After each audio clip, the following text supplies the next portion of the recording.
संतश्रेष्ठ ज्ञानेश्वर महाराज यांच्या पालखीचं आज प्रस्थान होतंय।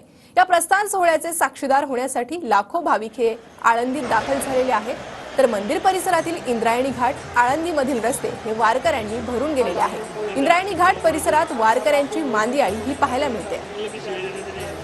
अधिक अपडेट आपण घेणार आहोत आपले प्रतिनिधी रणजित जाधव यांच्याकडून। रणजित,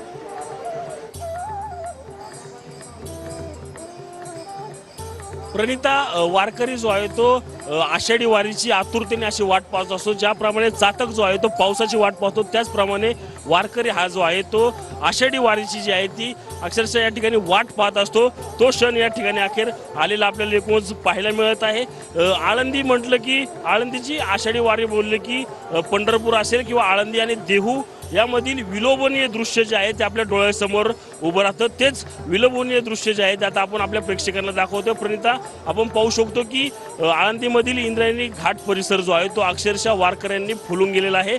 लाखो वारकरी जे आहेत ते इंद्रायणीमध्ये आळंदीमध्ये जे आहे ते दाखल झालेले आहेत। विठू नामाचा गजर करत आळंदीमधील रस्ते देखील गर्दीने जे आहे ते फुलून गेलेले आपल्याला एकूणच पाहायला मिळत आहे। ह्या वर्षी समाधानकारक असा पाऊस झाल्यामुळे याच आळंदी असेल किंवा देहू परिसरामध्ये वारकऱ्यांची मोठी मांदियाळी जी आहे ती आपल्याला एकूणच पाहायला मिळत आहे। आज दुपारी 2 ते 3च्या सुमारास जे आहे ते संत ज्ञानेश्वर माऊलींच्या पालखीचा प्रस्थान सोहळा जो आहे तो सुरू होईल। पालखी जी आहे ती मंदिरातून निघाल्यानंतर मंदिर प्रदक्षिणा झाल्यानंतर पालखी जी आहे ती शेजारच असलेल्या आजोळ घरी संध्याकाळी जी आहे ती रात्रीच्या मुक्कामाला या ठिकाणी असणार आहे। त्यानंतर ही पालखी जी आहे ते खऱ्या अर्थाने पंढरपूरच्या दिशेने प्रस्थान होते असते।